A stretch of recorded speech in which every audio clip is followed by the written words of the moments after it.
Então agora eu vou abordar duas estruturas, na verdade é uma estrutura só, que é a questão da coluna. Mas dentro da coluna ela tem as subestruturas, né, as sub-regiões. Então inicialmente a gente vai abordar a coluna lombar e a coluna torácica. Então aqui, ó, a torácica,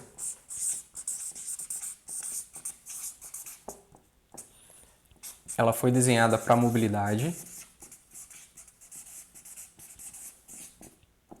enquanto a lombar foi desenhada para estabilidade, como a gente já viu.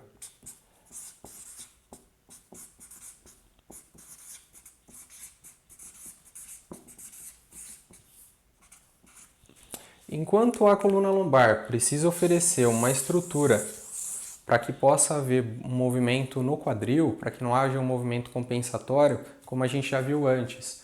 Através da lombar eu tenho a questão da hiperextensão,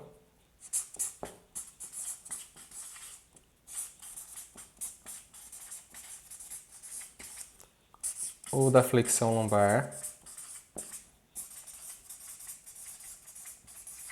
Através disso, a questão lá, quando eu falo de hiperextensão, eu tenho falado da antiversão pélvica.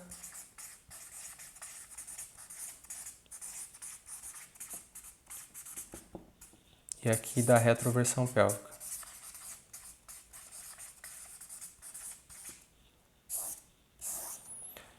Tanto a hiperextensão quanto a flexão lombar, em movimentos que precisam haver estabilidade dessa coluna, por exemplo, exercícios como levantamento terra ou agachamento, a questão da estabilidade ela acontece ou deixa de acontecer por aqueles fatores musculares. Se os músculos do cilindro tóraco-pélvico, como a gente já viu, se o transverso do abdômen, se o assoalho pélvico, se a parte do diafragma, se o quadrado lombar, eles não estão bem coordenados e não estão ativando antes de haver a estabilização ou movimento dos músculos globais, essa lombar ela vai ser instável, ela vai perder a estabilidade dela e vai influenciar de forma negativa no quadril. Então vou ter uma perda de estabilidade lombar e uma falta de movimento no quadril. Eles vão agir como movimentos compensatórios. Isso é muito ruim e a gente vai ver essa questão na prática.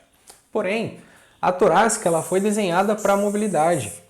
Então os movimentos que acontecem na coluna, eles não são para acontecer na coluna lombar. Por exemplo, movimentos de flexão, de extensão, de rotação ou de flexão lateral, com carga, eles não são para acontecer na lombar, porque existem já uma série de estudos que relacionam essas movimentações com degeneração de disco e com as hérnias, as chamadas hérnias de disco.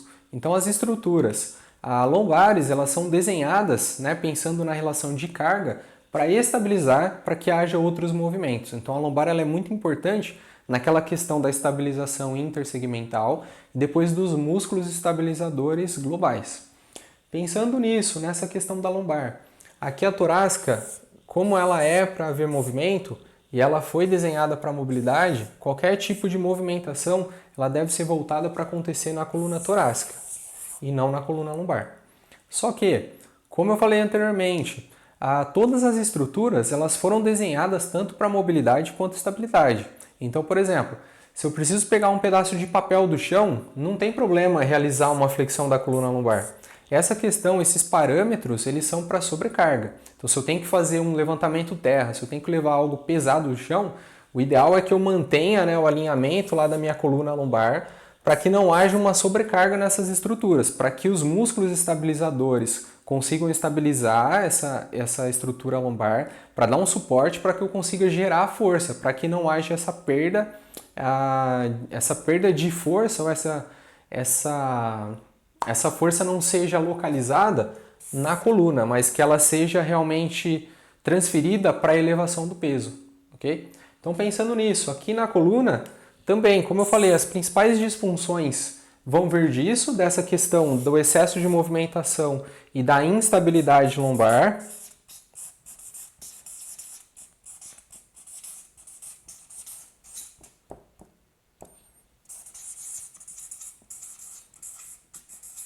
E um outro fator muito relacionado à torácica nos dias de hoje é a questão da hipercifose. Então, uma falta de mobilidade torácica ou uma hipomobilidade torácica vão também influenciar de forma negativa, como a gente viu aqui na lombar, mas a gente vai ver isso também na escápula, que é outra estrutura que tem que ser estável.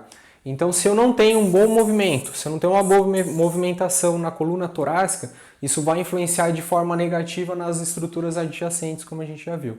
Então, pensando aqui na torácica, movimento de flexão, extensão, rotação e flexão lateral tem que ser estimulados nessa estrutura para que não haja uma hipomobilidade.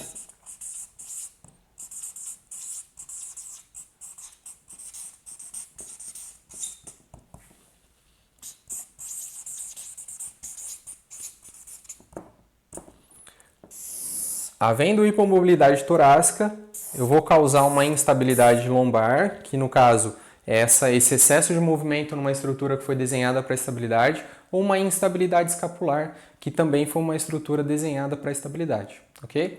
Então, a partir de agora que a gente já viu a coluna, dessa questão da torácica e da coluna lombar, a gente vai ver na sequência a parte da escápula e também a parte do ombro, que estão intimamente ligados, ok? Então, até a próxima aula.